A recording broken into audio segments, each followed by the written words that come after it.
especially. So I found all the topics in this course really interesting, and it served my curiosity. I have a few doubts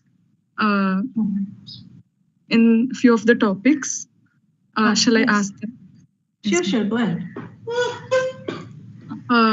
In the first chapter, there was a mention of Noam Chomsky and how he proposed a syntactic kind of understanding of language.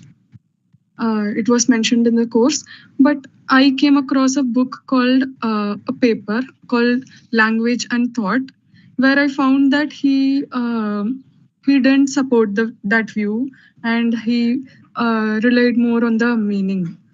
So which one should I consider, ma'am? It was actually contradictory. Yeah, no, it's not contradictory. It sounds contradictory because Chomsky keeps updating himself. So the major part of Chomsky's theories have been syntax driven. Right. So in the beginning, he did not take semantics into account. Syntax was the more important part of it. So that is the time also when other researchers, and many of them his own students, also kind of went against his theory and proposed the cognitive perspective, and so all that happened during that time. But eventually, Chomsky updated his theory, taking semantics also into consideration. Chomsky does that. Even some years back, he has again re-updated his theory. So he keeps changing. So that there is no problem in that. There was initially he was focusing only on syntax. Thereby there was a debate, so to say. And not many actually agreed, more because this was the time when cognitive revolution was taking place and a lot of focus was on conceptualization. So that is when Chomsky's theories did not make much sense to the wider audience. However, the Language and Thought book came much later. So yes, that is also a very famous book, and that is his later thought. Even later, he has incorporated some new things. So now he has changed. So his latest theory and his earliest theory are very different. So a lot of updating. Okay. So both are correct. There is no, they're not contradicting. They appear to be contradicting simply because Chomsky keeps updating himself. Nice to see your face though. Okay, ma'am. Also, in the assignment of week 1, I found some questions which I couldn't understand. The questions go like the constual operations and day excess. Those parts I didn't find in the lecture, and I didn't understand those questions, ma'am. Could you please explain them? Yeah, this was told to me by my TAs. I guess they resolved it later. There was some problem with the slides, I think. But we have uploaded an annexure or an extra part on the construal that probably got misplaced while handling it. It was part of the first module. Construal operation is nothing but actually construal is something that we will be covering throughout the course to like till I think 3rd or 4th module. Construal is nothing but creating your own reality, which language helps in. So, so nothing is like given. The objective reality, does it exist or does it not exist? Of course, it's a huge philosophical question. But in this course, we start, our point of departure is that probably there is at a higher level maybe, but the one that we see, reality as we understand, that comes packaged in language. And that is when you have a subjective as in not person specific subjective, but culture specific subjectivity comes in. That is why the same thing can be represented differently. For example, you must have by now covered frames and image schema and all of that. So the frame for one particular concept can be different in different cultures, right? So that is where, so how do we know that the frame is different is because the choice of words. There may be overlap between languages and between cultures, but need not be complete overlap, right? One example, I don't remember whether it is, I have talked about this in the course. For example, the idea of pickle. Any Indian, you don't have to explain what a pickle is, right? So you are from which state? Pune, Maharashtra. Yes. So Yes, your idea of pickle, and I am right now in Assam. So our idea of pickle, more or less, there is an overlap, right? So there might be slight changes here and there. For example, the masala might be different, the oil might be different, like that. But overall, the idea, that is the frame of pickle, remains the same. Now I take you and airdrop you in, let's say, Europe, and there also they have the word pickle.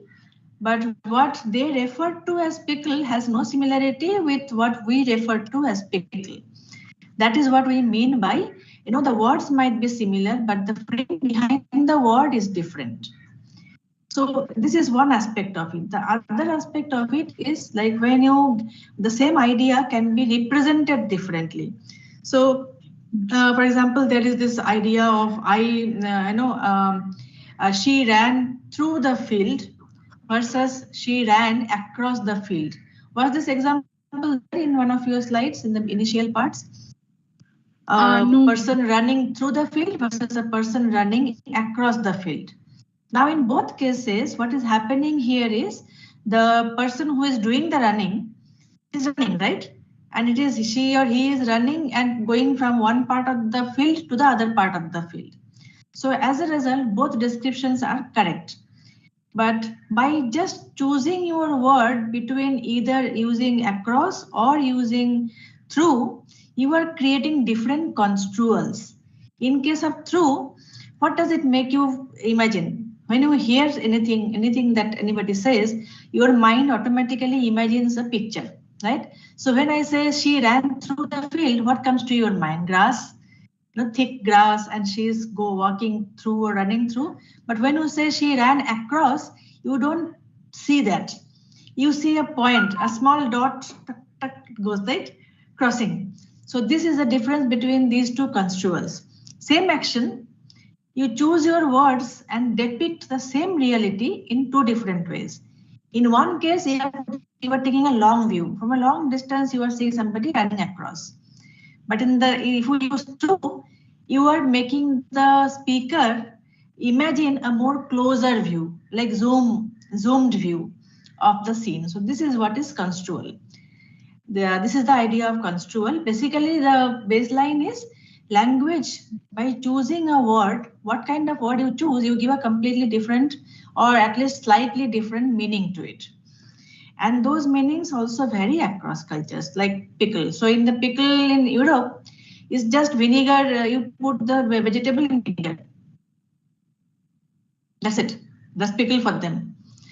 And so even if somebody tells you that you get pickle here in Europe and you get all excited when you see that, the whole excitement will go. So these are the nuances. Okay, ma'am. So does this topic come under frames? So is it related to it is everywhere, like all together. So when you have looked at frames, you have looked at image schema. So image schema is a schematic part. Frame is let's say the fleshed out, more detailed part.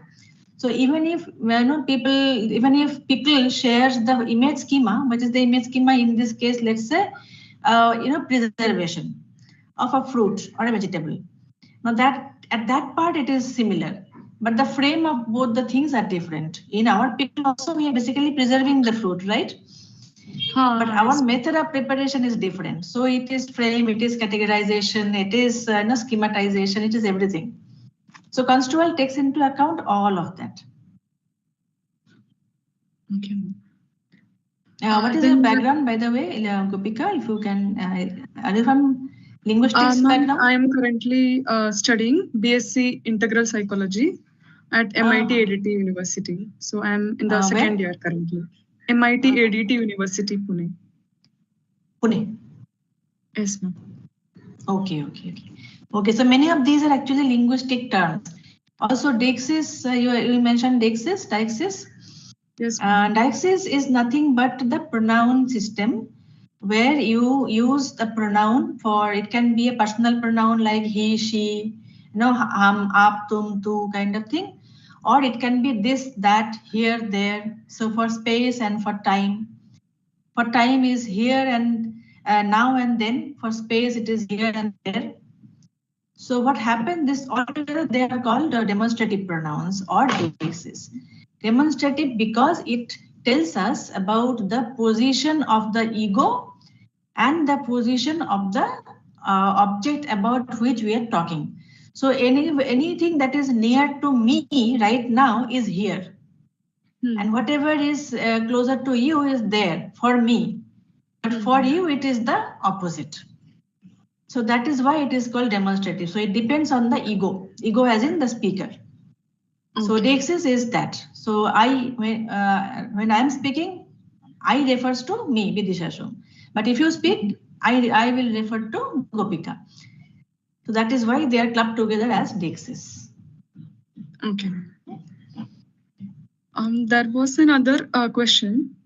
Which cognitive operations are part of meaning generation?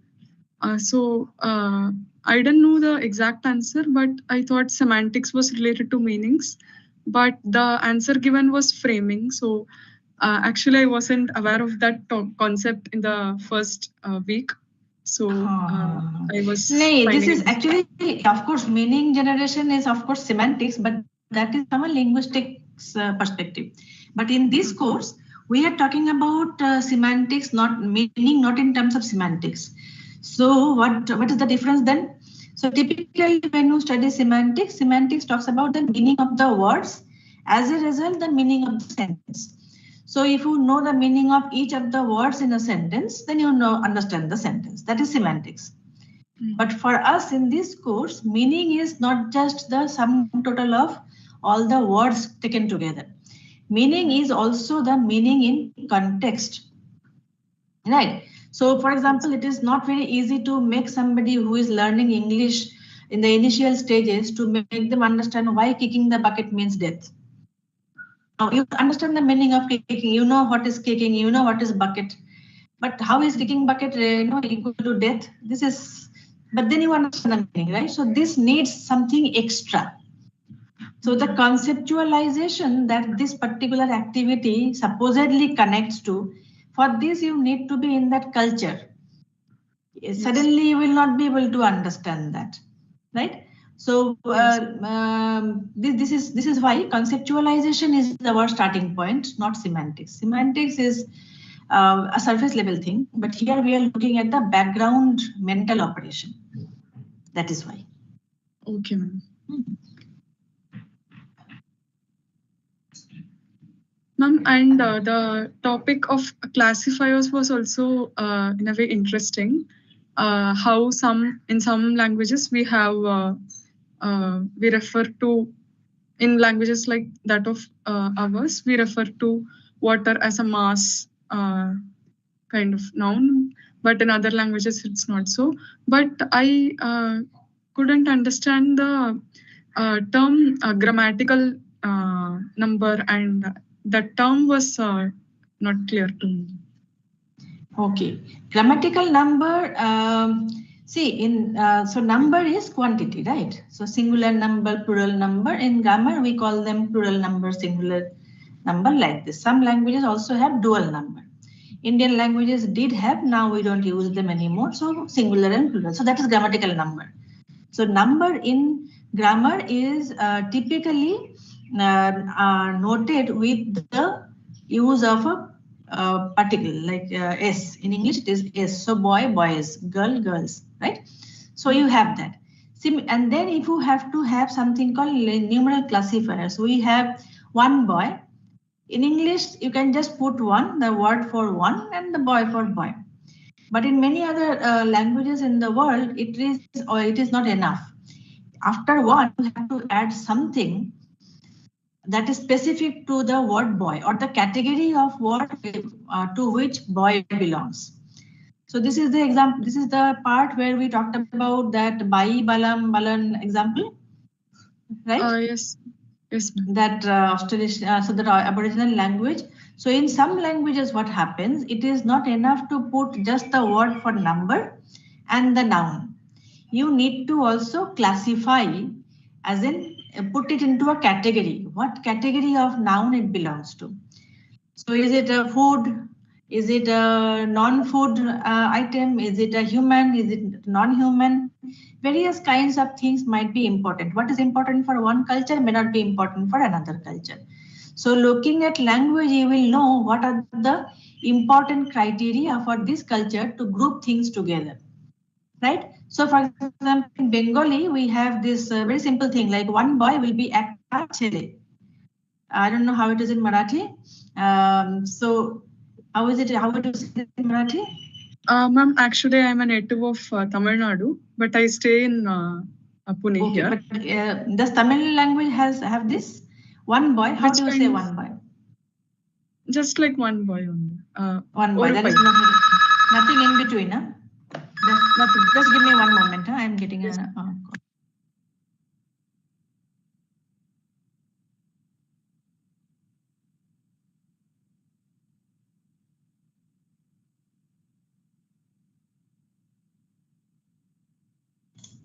Yeah. So in some languages, in Bangla, for example, that which is my mother tongue, we use ak ta chele. So one ak is one, chele is boy. Now in between there is this ta thing. What is it doing here? This ta is specific for boy. Had it been a girl, it will become T. Okay, so ak ta chele and ek me. So this ta T thing, this is called classifier. This classifies into male female category. But this is simple. In my Indian languages, this is very simple. But in some languages, the classification goes really weird. Weird as in from our perspective, weird, very different. So the example I have given in the slides is that of Bai Balan. So there is this language where you have to use one of those 4 words. Either Bai or Balan or Balam, one of them. Any one of them has to go with every noun. Now that is how you know if Bai is attached to, let's say, 100 nouns, all of those 100 nouns must be similar on some criteria. That is why they all take the same classifier. So this tells us, so these little things, this is a grammatical aspect, right? This is a grammatical component. And this tells us that this language has a very different way of classifying objects in the world into groups, which is specific to them. So that is why it is very different from one culture to another culture, from one language to another language. And if a language is classifier language, then another problem appears, which is the example that I gave, that there is no difference. So you cannot talk about table and wood as 2 different things. So if you are talking about table, the name, ultimate final name for table will be wood. Then the classifier, which signifies the form the wood has taken, and number.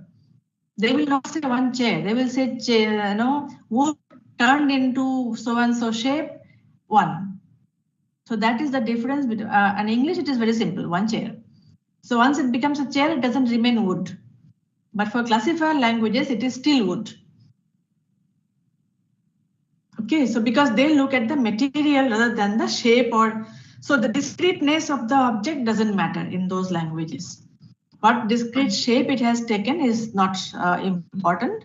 What is the material and what shape it has taken is told by a classifier. That's it. Okay. Simplifying life actually, but to us it looks complicated because our languages are not like that. Ma'am, even in Sanskrit we have this kind of usage. I'm not sure whether it is a classifier, but there is a usage like ekaha balakaha. This is used to refer to one boy. If it is a girl, balika, then it is eka balika. It is not ekaha. So even in the word eka, there is an addition. It's a kind of that is a gender info. That is gender. That's not classifier. It's just a gender marker. So it is there in Punjabi also. So if you have to say sundar, so in Hindi it is sundar ladki, beautiful lady, beautiful girl. But so in I think in Punjabi it is like this. So changa munda and changi kudi. So the adjective takes the a-e. So if it is the Munda is la boy, Chukuri is a girl. So if it is a boy, then same thing, ekaha and eka. So a-e, in this case a-e. So that is a gender marker, it's not a classifier. Classifiers are different things altogether. Okay, ma'am. Ma'am, one more clarification about this classifier. Yes, no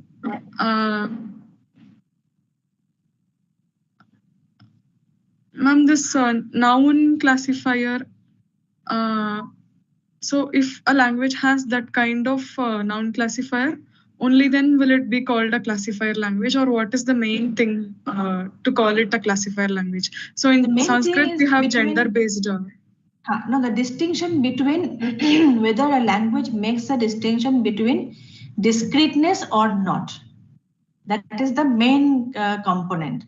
So discreteness, as in, for example, English and all other Indian languages also, we go by discreteness. So the moment the wood has become a chair, it has become a discrete entity. It is not wood anymore. So these are noun class languages, and noun class languages are opposite of classifier languages. So in classifier languages, you take up any, so the Aztec, Mayan, many Mayan languages are also classifier language.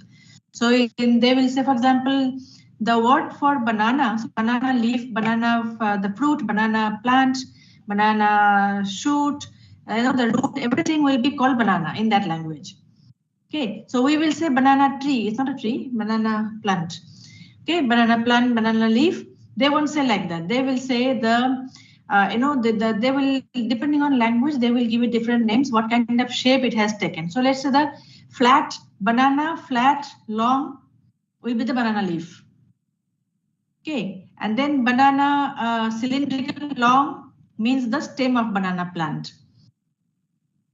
They don't translate, it will be the main word will still be banana, right? Similarly for wax, the bee wax that you get from the beehives.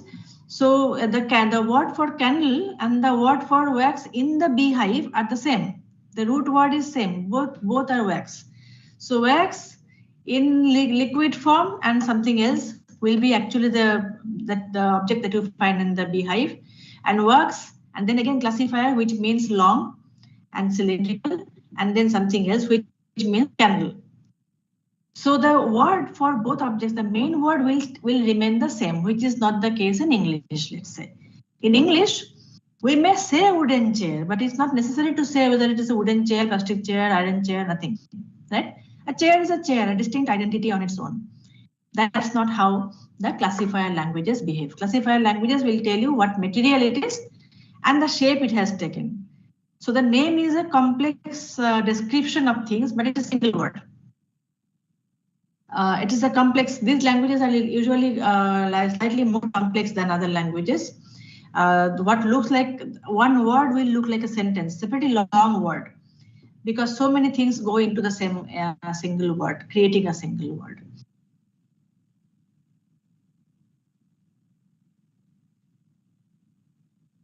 Ma'am, even in Sanskrit, there is this kind of using one word to refer to the products of a particular thing.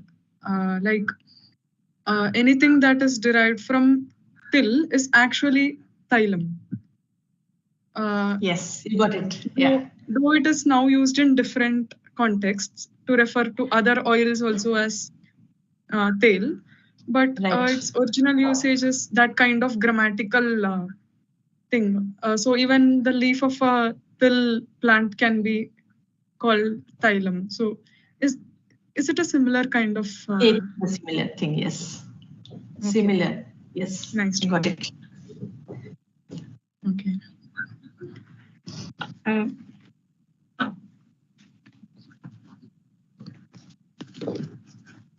It is similar. This is what we call semantic extension, but Sanskrit is not a classifier language because Sanskrit also has identifies discrete things.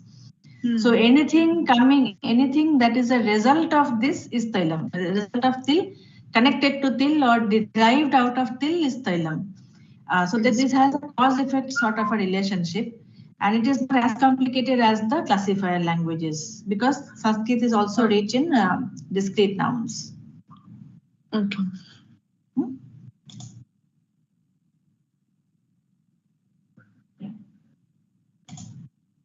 Ma'am, one more doubt I have with respect to the concepts, frames, categorization, and schema. Actually, I can understand all these concepts in isolation. Like each concept on its own and the theories, I can understand it well. But it was mentioned in one of the slides that there are synonyms of frames, which includes schema, gestalt.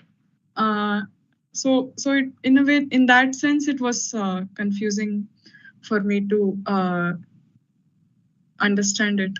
Also, one of the question in the assignments contained the answer for the definition of frame as both frame and categorization. So I thought it was frame and gestalt, but in that respect, it is confusing. Could you please explain that? The question, I probably don't know which question you had problems, but I'm giving you a broad answer as to what is the.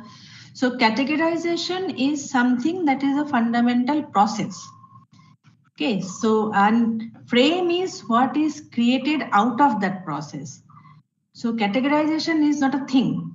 It is a process that we all the time we are doing. Every human, actually, it is not even just a human thing. It is available in other animals also, because this is basic to survival. This is how it all started, right? So we needed to know whether when you see an animal, you have to very quickly categorize whether that animal can be your dinner or you can be its dinner, right?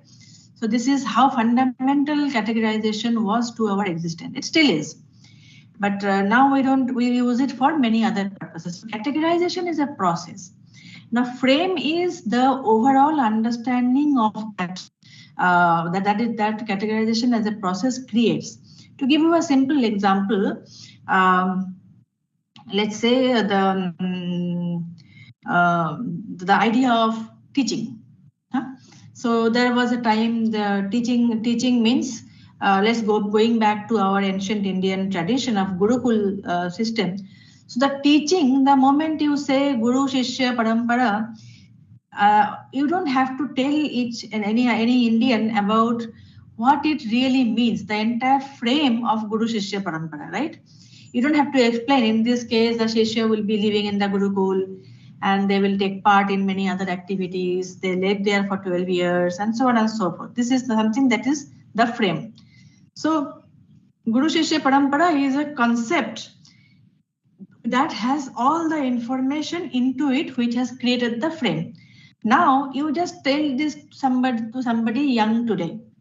Young people don't know about this, right? So if you just tell that Guru, what is a Guru? So Guru in today's world have a very limited meaning. Teachers are not anymore referred to as Guru, right?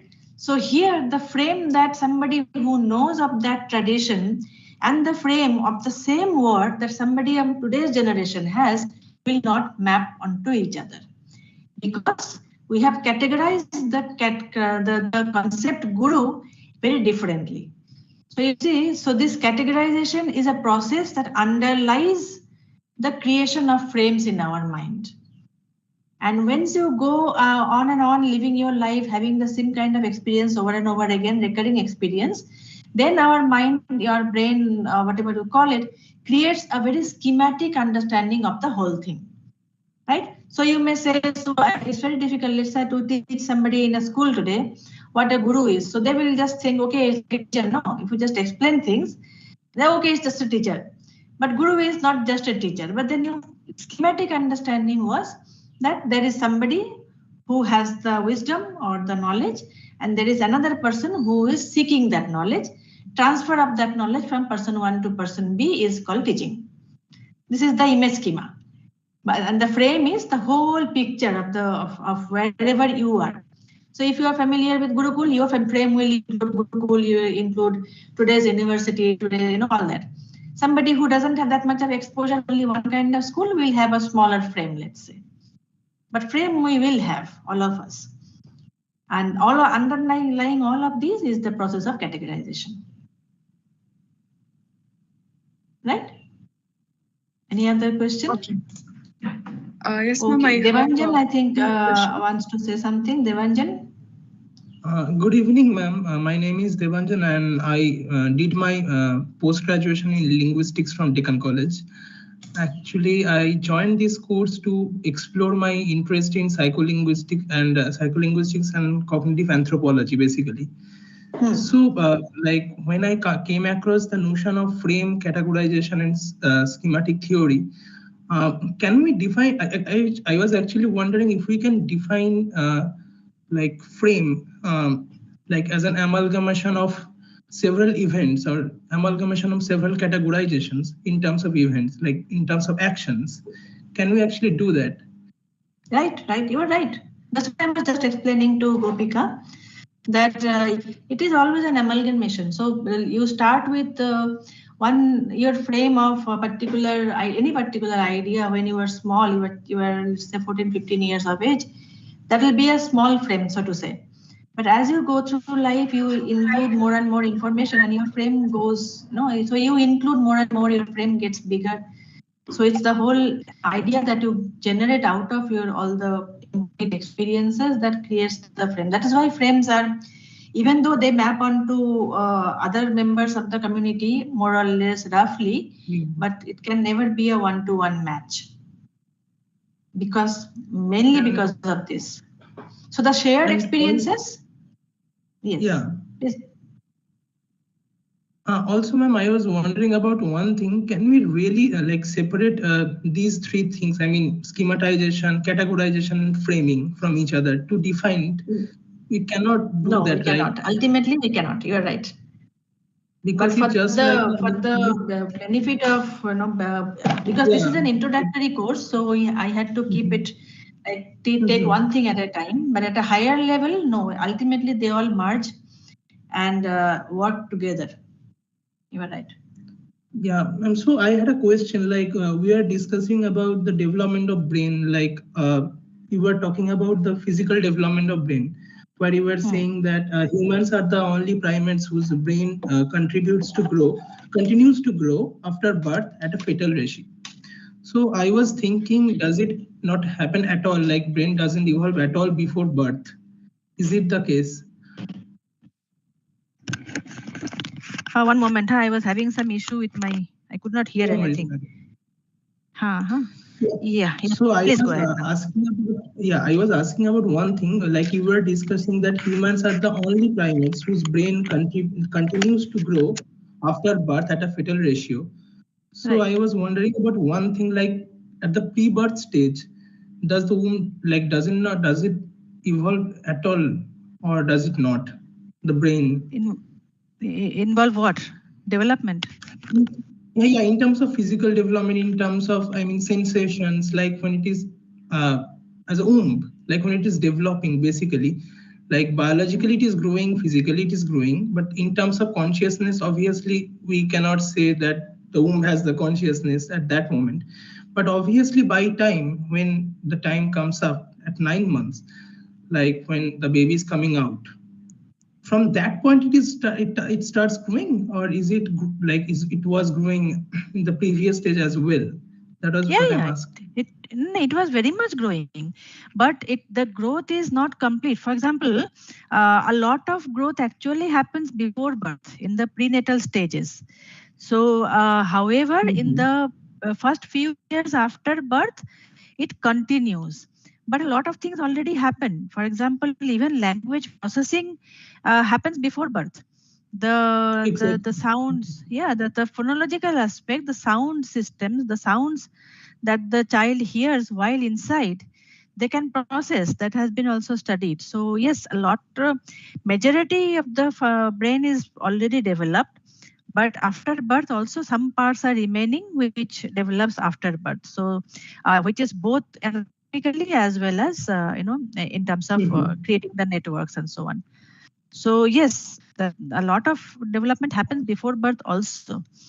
That is why they can understand language. They can understand, as in they can at least notice. The brain takes note even if they don't know what language is. The sounds, the brain is sensitive to sounds, the mother tongue. mother's language, and so on. So yes, a lot of processing it keeps doing even before being out in the world.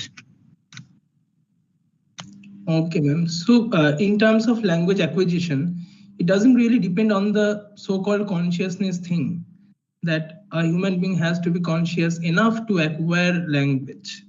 Or no. A lot of it happens before that only, because being conscious, well, that is also a huge area of debate and all that.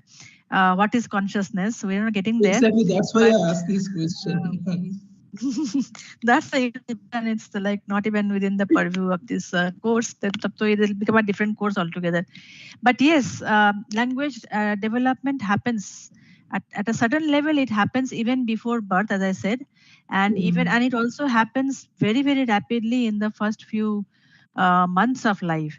So studies have, children are now studied at few days of after birth and few months after birth, and they actually have been found to identify human language from non-language noise. That is one, they can differentiate.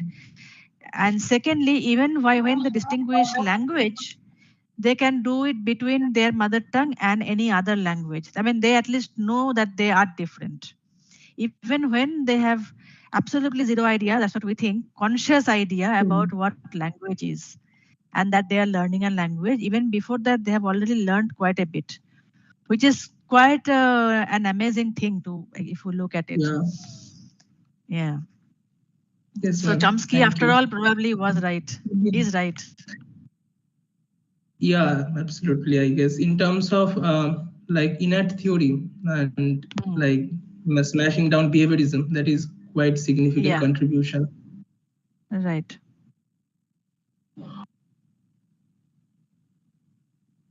Yeah. So any other question, Devanjan? Not yet, ma'am. No. So you have doing your masters or completed your masters? I finished my masters last year, in May.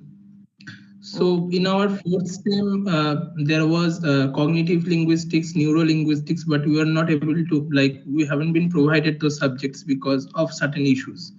So I developed my interest in cognitive linguistics after my second semester, when I actually explored that to understand, to understand sociolinguistics, beyond linguistics, beyond taxonomical approach, you need to have some idea about the theoretical base of philosophy and mind. Absolutely. To understand how the emotion of human being functions, that is the dominant thing, which comes before language, I guess, the linear order of language. So during my PG, I was not able to explore much, and so that's why I joined this course, to actually get some good idea to work upon. Okay, so I hope we have found some answers at least. This is a very introductory course, by the way. This course is introductory because after this course, I'm planning to go through the reading material so I can understand more. Yes, that will help. Also, Devanjan and Gopika, since both only two of you are here, I have shared a link for feedback. Please fill that in, and also if you know the others, please tell them to do that. So do that also. Have you already filled in? Not yet. I have filled one of the weekly feedback forms. Not only that, and there is another link. I'm doing a study on online learning. So it's not about within the course, it's outside of the course. It's there in the announcements. Please check, and also please tell others also to fill that. It's not part of the course, but I would still request. Sure. Have you shared the link in the chat? No, not here. I can share. Okay, just give me one moment. I found it in the announcements section. Yes, it's there in the announcement. Can you please share it to others also? It's there in the announcement part, yes. I'm actually looking, because I have been doing online courses for some time now. So this is a kind of a feedback actually. So what is your opinion, not only about this course, any online courses that you have done? So how do you think? What there are many parameters. It's a simple one. I would request you to, all of you, to fill that. And don't worry, your information will be absolutely strictly confidential.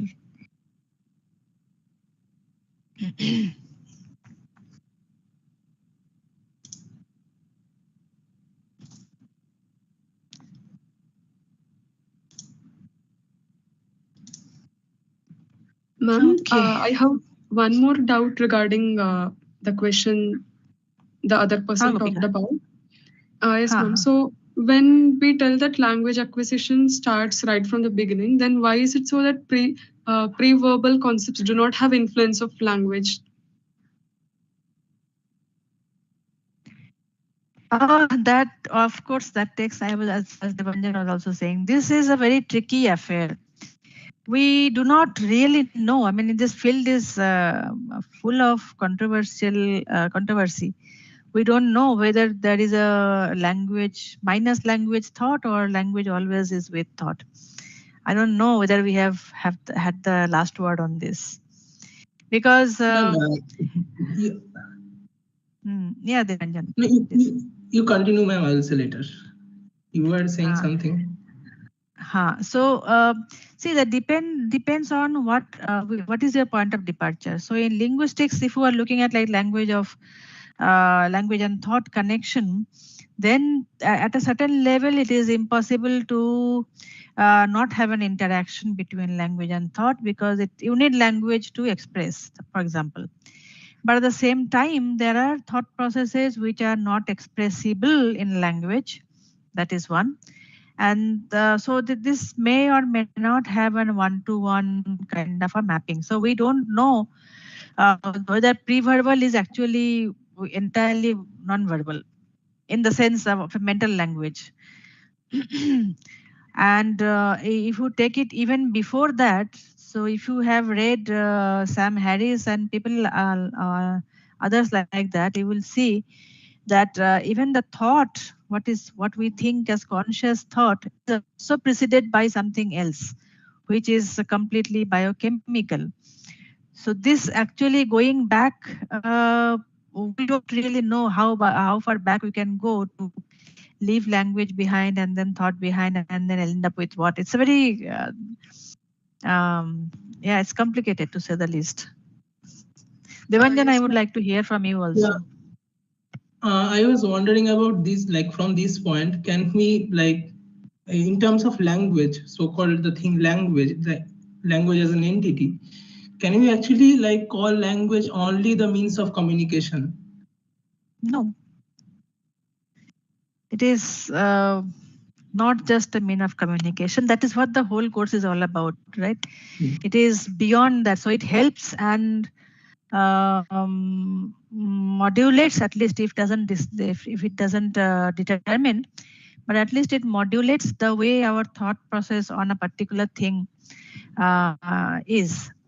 So the language that you speak has some interaction. We won't today superior hypothesis is not anymore taken very seriously, but there is this neo-Worfism which has come about in last decade or so, that is it a soft theory you're talking about? Soft theory you were talking about? No, Sapir-Whorfian theory, linguistic relativity. Yeah, like there is a hard version and a short version, right? Soft. Weaker. Okay, we're calling it soft. Yeah, some people call it weaker version or a neo-Worfism. So the neo-Worfism school is all about checking it out. So on the surface, it might look like people speaking differently, think differently, but can we, experimentally verify it? So the most well-known study in this domain is the study on space, the language of space, spatial cognition and spatial language. So does your language affect the way you look at it? I mean, the way you encode space in your brain in a non-linguistic way, right? So there is a lot of study going on, and it seems there is probably a little bit of give and take. Okay, so what So for example, very simplified example, though it is a very complicated area of research, this idea of on and above, for example, on, over and above. In English, you have 3 different ways. And in some languages, let's say in Hindi, there is only upar. Now, upar is both on and above and everything, right? All the 3 are clubbed together in upar in Hindi. Now, does the brain distinguish between these 3 kinds of upar, or is it because you speak a language that doesn't distinguish? It's kind of a hazy. Is it is at the boundaries fuzzy? How does it really work in terms of not only in terms of the words that we use, but also in terms of how you understand, also at a more objective level, how the neural network really reacts. A lot of work is going on now on that level.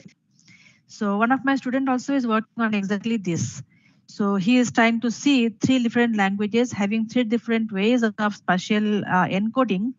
And then he will be eventually carrying out EEG work on the subjects to check if the brain has, if the network react differently. Are there, differential signals depending on the way language varies. So this kind of work are happening in some places to check the Whorfian theory. How, if at all, there is a limit, there is an impact, and if there is an impact, where is the limit? We are trying to figure it out. So, is your student doing a PhD in IIT on this study? Yes. Brilliant. So, ma'am, we came across one fascinating thing in in Deccan during my post-graduation. So, we went to learn German, basically, like the A1 course in Goethe Institute. So there we came across this girl, like I would not say her name, but the girl claims that she has synesthesia. Synesthesia, like, then we did some research, me and my friend. We did some research on it and came across this thing. It is a neurological conditioning. We cannot call it a disorder. It is a neurological conditioning where the one who has this capability can actually taste words, associate different sort of tastes with different sort of words. Yes. So, and the funny thing is the person will never forget that once she associates one's taste with that word, she will never forget that. So we actually tried on this, like we gave her like a set of words based on some phonological sequences. And again, after 2 weeks, we provided some of it and mixing up with another some words. So the answer was quite similar. So she personally claims that it has to do with the sound patterns, basically, not more of the meaning. Maybe the real life experience does matter to her, maybe something related to dal. She has associated it with Amitabh Bachchan, maybe somehow, at some regard, at some point of her life. Then she like remembers that term in terms of that concept. Yeah, it is actually very interesting area of research. Sometimes some people also connect them with the colors. Yeah. Words or either sounds or words with colors. And it's fascinating, though I haven't done anything in this domain, so I cannot say much. But yes, it's an interesting. We tried to do something on this, but we couldn't because of some ethical considerations and lack of formal setup. And obviously, the fund was there. We couldn't continue. Yes. It's interesting to look at these cases using tools like brain imaging tools or even eye tracking, for example. Even if you can use eye tracking and you can get interesting results. Testally, I don't know what, but you can still use eye tracking if you design the experiment smartly. Either eye tracker or an EEG will yield good result to know what is exactly. That will, but I mean, there has to have some form of neural firing when she is having this test. Maybe it should, right? So you have to capture that firing in order to prove. That was the hardest part of it. Yeah, so for that you need EEG. You need EEG, otherwise it's not possible. With EEG, it can easily be solved. So there must be co-activation in the word recognition. So in the visual word from area in the brain, that is one area, that is a designated area in the brain.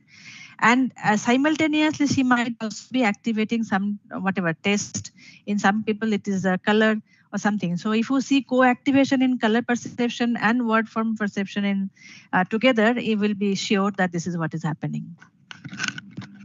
Yes, ma'am. Actually, I studied that it is a disorder where unrelated brain areas work simultaneously. The sensory areas. It's actually some people call it disorder. These days, many researchers are actually avoiding the word disorder in view of what do you call it, evolving literature in neuroscience. So to give you one example, till some years back, we used to call this, we still largely literature still calls the children on ADHD, or ASD spectrum. You know these, right? ADHD is hyperactivity. Autism also there, I guess. Autism is a spectrum. So autism spectrum disorder, ASD. So these people, this is called a disorder. Even now they are, they are diagnosed, they are clubbed together in one category, they are given therapy and all of that. But of late, there were two important theories that have come up that are saying that they are not disordered people, they are just different people. One theory said that that this is a slightly old theory, which says that for a long time we thought that Neanderthals and our Homo sapiens did not coexist. However, recently it was found, sometime back, it was found that Neanderthals and Homo sapiens not only coexisted, but they also co-bred. I mean, there was a lot of interbreeding. So the theory is that it's probable that some of the Neanderthal genes are there in all of us. In some individuals, that some marker of those genetic materials get prominence and they appear different from the rest of us. And that is what we diagnose as a problem, as a disorder. In case of cognitive disorder, we're talking about cognitive disorder, not physical or, anomaly related. So cognitive disorders are typically, there has been this very powerful theory that it is probably about genetic modifications in some sense where the Neanderthal genes are speaking to us, we are not becoming visible. That is one theory. Another theory which came out quite recently is that there are two kinds of, the human brain has two layers, emotional brain and the logical brain, to say. And so we have, in typical human, we have a lot of correlation between the emotional and the logical brain. So the deep brain versus the cortical region.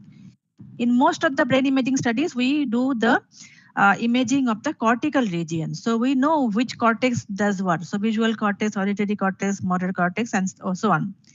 But there is this deep brain, the amygdala is there. There are other parts of the deep brain, which we haven't yet been able to map as well as the others. Okay. So the idea is that these are, because typically, so this theory gets strength from the finding that very often, not always, but quite often, many of the children on autistic spectrum are good in something. One important thing that stands out is mathematics seems to be an ability quite common in many hyperactive autistic children. Yeah. Right. So another finding is that many children also are very good in music. So this is, yes, music and mathematics have been predominantly found to be, they are genius. They're not just good, they're genius. So why is it? If we say in terms of left brain and right brain, both like music? Not that way. It is not just left and right. They're saying the theory is like, see, the social brain, or let's say the emotional brain, the what do you call it? He gave a name, I forgot the name now. So, the only logical, you take right, left, but then there are certain aspects which are processed in only the deeper brain. Some things are not processed in the. So, for example, you have this disease called, this is again, it's called disease, it's called a disorder, which is called imposter syndrome, where you identify a person as looking like a person, but you fail to see that it is the person, right? So, for example, you see your mother and say that person looks like my mother, exactly the same features and everything. She looks like my mother, but she is not my mother.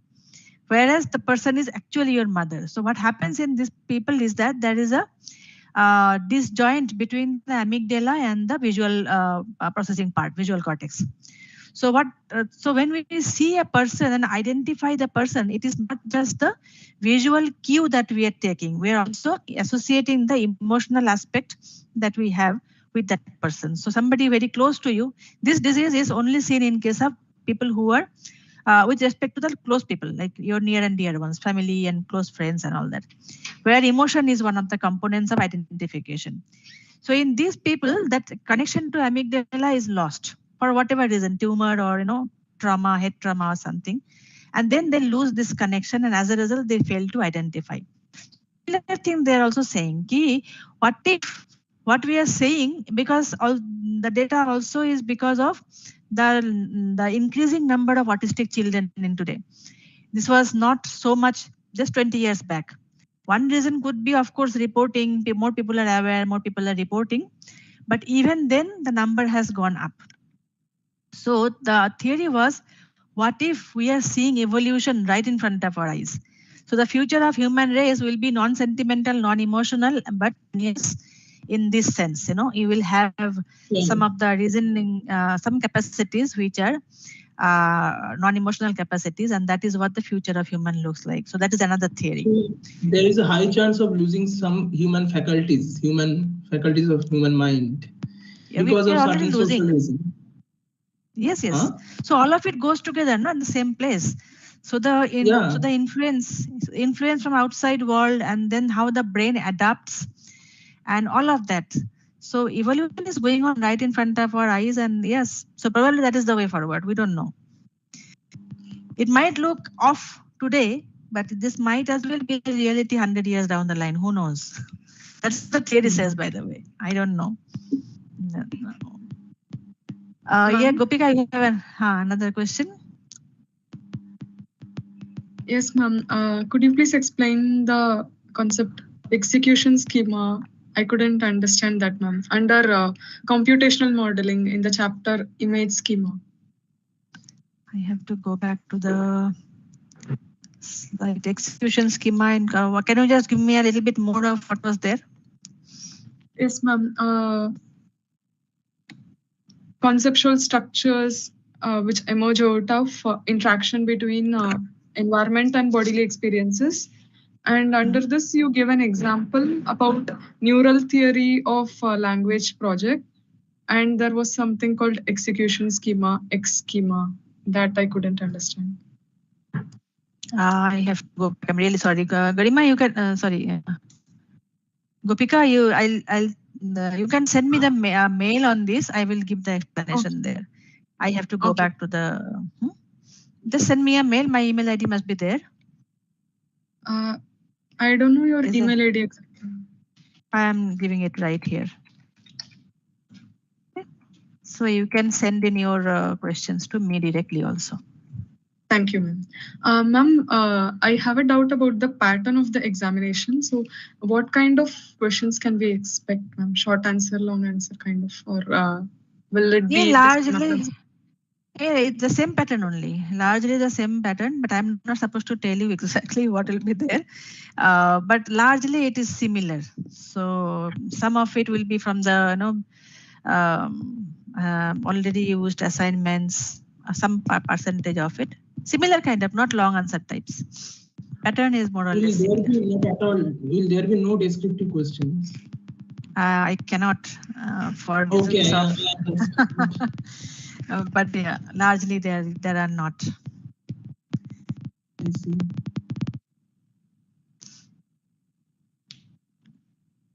Ma'am, and I would like to just inform you about one thing that I came across in the assignments. Some few of the questions, I think the options were based on the subsequent chapters. So when I had covered the week's content, all the video lessons and the lecture notes, finally I go back to the assignment and try solving them.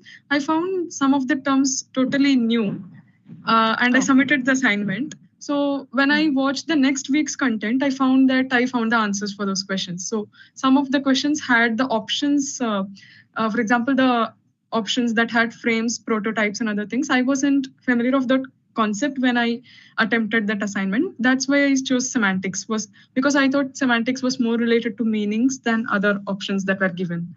So I just guessed it that way because I didn't know what was frames and prototypes exactly in that context in week 1. Okay. Maybe I have to look at it. Can you just do me a favor? You can exact question and the module for which that question was. I mean the part of the module. You can just mail me. I will look into it. Sure. How many such instances were there? How many 3 such or 4 questions? Some 3 or 4 now. questions. Yes, okay. So you can just mention the questions and the module in the mail. I will get back to you as quickly as I can. Okay, ma'am. And even in the week 3's assignment, there was a question. The question was actually a definition, a mental representation, structured mental representation of a conceptual category is, and the options were frame, categorization, gestalt, and both A and B. So I thought frame and gestalt would be right, as they were mentioned as synonyms, but I thought categorization was not necessarily referred to in this definition. But I found that after the deadline, I found that the answer was A and B, that is frame and categorization. So that was a little... No, gestalt will not be an answer because it is already taken care of by frame. So these are, this is a trick question actually. So, okay, ma'am. Yeah, so the gestalt and frame because frame is called by different names by different people. So gestalt is one of them. So that way it is taken care of. So that is how categorization. There are some trick questions like this. But other than that, if there are no serious problems, you can always write to me. I will take care of it immediately. Yes, ma'am. I have one more doubt in the same assignment, week 3. There was this 16th question, additional mappings in the conceptual metaphor frame that are present but not always utilized. I thought the answer was entailment, but the answer was actually both entailment and inferences.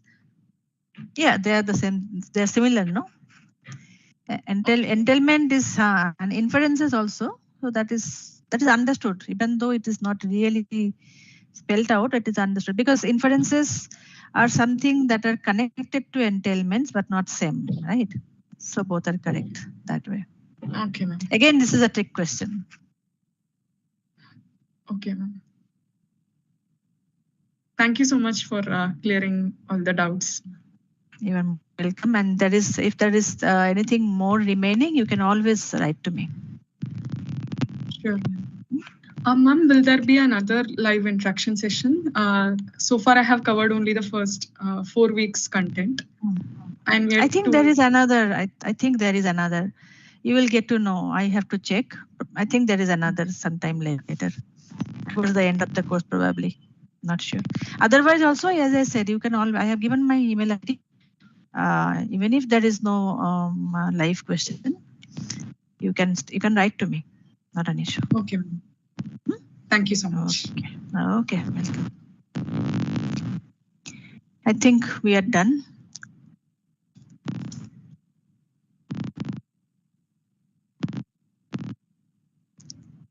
Rekhaji, if we are done, we can maybe because